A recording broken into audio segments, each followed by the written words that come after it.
Let's welcome in our senior NFL insider, Josina Anderson. Now, Aaron Rodgers introduced as the newest member of the New York Jets. Josina, you are there in person. You were able to get some questions in about the longevity of his contract and his career and an official start date as well. What was your biggest takeaway from the presser?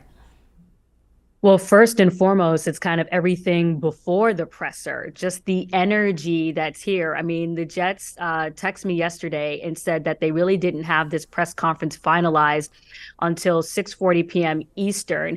And so to see first and foremost the amount of media that is here with that short turnaround just really encapsulates for me the amount of excitement. And then as soon as I got here, I know you guys are hearing me in the commercial break there, to see the food spread that's out here, it's pretty, stealth, for the media. And then we didn't have it in the kind of regular press room, which is where I'm in now, which seats maybe about 20 people. They took us to their main press area. And then even from there, some of the coaches, came in. Obviously, Woody Johnson, the owner, he mentioned his agent, Dave Dunn. They were playing highlights in the television screen above the area where all of them were seated. So just really the atmosphere, I think, really just denotes and illuminates the excitement that's here for him.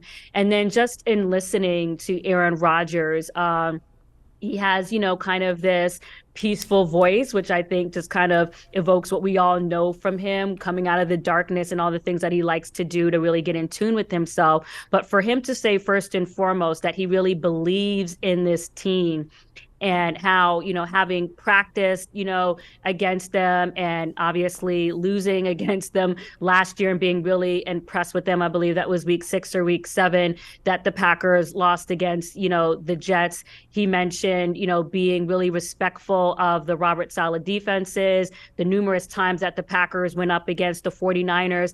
And then obviously going back to his relationship with offensive coordinator Nathaniel Hackett, he really underlined that as a marked reason for part of his reason to, come with the Jets. I mean, you talk about Nathaniel Hackett's tenure with the Packers from 2019 to 2021, being ranked first in win-loss record from 39-9, touchdown interception, 11-13. They ranked first, together in that tandem. His passer rating under Nathaniel Hackett, as you're seeing there, 109.2. Right there, ranking second. So just the amount of success that he's had, he really trusts Nathaniel Hackett. And when you think about transitioning to a new team, the fact that he doesn't really have to redo that assimilation is going to be huge. And guys, the fact that he also mentioned that he really thinks that this team can win and go all the way, and he also underlined Joe Douglas's, drafting record, obviously getting the offensive rookie of the year, defensive rookie of the year, and Sauce and Garrett and things like that.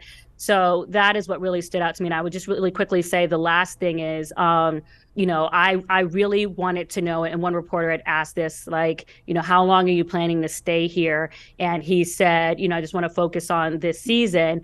But given the amount of resources that the Packers, that the Jets have given up to get, him from the Packers, I wanted to dig a little bit more and ask, did they ask any more of you than just the year to think that you could potentially retire or not consider, playing for them anymore?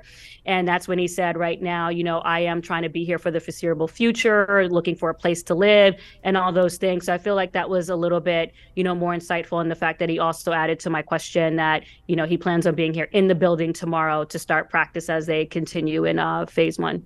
A very politically correct answer by Aaron Rodgers to your question you had there. Now, you mentioned you saw the joy on his face, and you talk about the Jets and what they've dealt with for these last few years on a 12-year playoff drought. Now they have just such a young, talented group. So where do the Jets figure in the AFC East now? It's really interesting because, I saw another stat in that duration that the Jets have started 13 different quarterbacks in that span. Another one of them, Greg McElroy, who was 0-1 during that time. So pretty, and some people react to that here in the background. So, some pretty interesting records, for Mark Sanchez and all that other stuff as you guys bring that up. For a quarterback to never have a winning record, I mean, there's a lot for him to accomplish as he not only only considers just what he can do this season, but overall adding to his legacy and where he stands, in the historical ranks, if he can accomplish that, for the Jets. I mean, it was just, I remember the enthusiasm that was in this building after they started off 6-3, headed into the bye, and none of them, thought that it would go that way in terms of the way that they lost the amount of games headed towards the end of the season. So he has a great opportunity he said he doesn't want to be the savior, but really just to turn around the fan base, and also with the way that the Jets are regarded in this city, to really become the focus point, not just the little brother to the Giants. But I'm really anxious to see how he meshes with all of the complements of the wide receiver resources that he has, and Alan Lazard, Mecole Hardman rather, and Davis and things like that, and Alan Lazard. I think they just have a really great chance to be potent, especially with Breece Hall coming back healthy, and whoever else they add on offense. You mentioned at the top about the relationship he has with Nathaniel Hackett, and he even came out and said this is a big reason why I'm here. So what do you expect from that Rodgers-Hackett reunion with the Jets, and how do you expect this offense to really scheme itself through this year? I expect it to just take less time. I expect there to be less anxiousness. I expect when I come out here and watch their practice, when the defense and the offense can really go, at it prior to mandatory, for him to look like he already knows what he's doing. Even though he said he doesn't want to be the savior, he did say in that press conference that he expects his presence to rise the boats and to rise the level of all the other people around him. So I'll be curious to just see, what the tone is in practice. I've been out here last year for practices, and, obviously there's music and things like that, but I'll be curious to see how the tone is evolved with him, because, Aaron Rodgers expects a lot of his guys and to be on point, to be precise in their cuts and their routes. So it'll be interesting to just kind of see, what level of precision and focus they take on from him.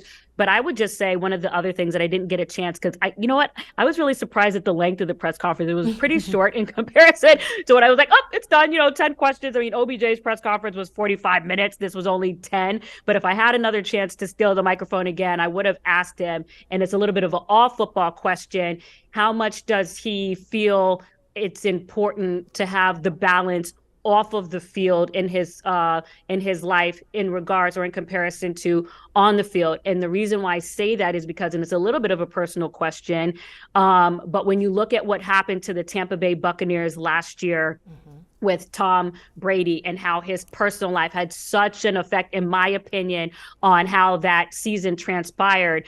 We know just from reports and things that he said in his various interviews that he has a lot going on in his life, whether it's personal or family and things like that. So I would have really wanted to know, maybe you can say it's a female question or just a personal question or whoever question, where he feels like everything else is, and what energy, since he's coming out the darkness and all that other stuff, what energy is he bringing onto the football field in relation to where everything else is in his life.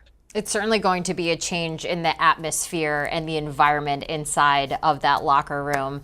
Josina, thank you so much as we just dived right in. Aaron Rodgers, officially a New York Jet. Now, for the latest in the NFL, you can join Brady Quinn with Will Brinson and Katie Mox on the Pick Six podcast, the crew discussing Rodgers' trade to the Jets, and also rumors that Will Levis could be the first quarterback drafted tomorrow night. Check out the Pick Six Pod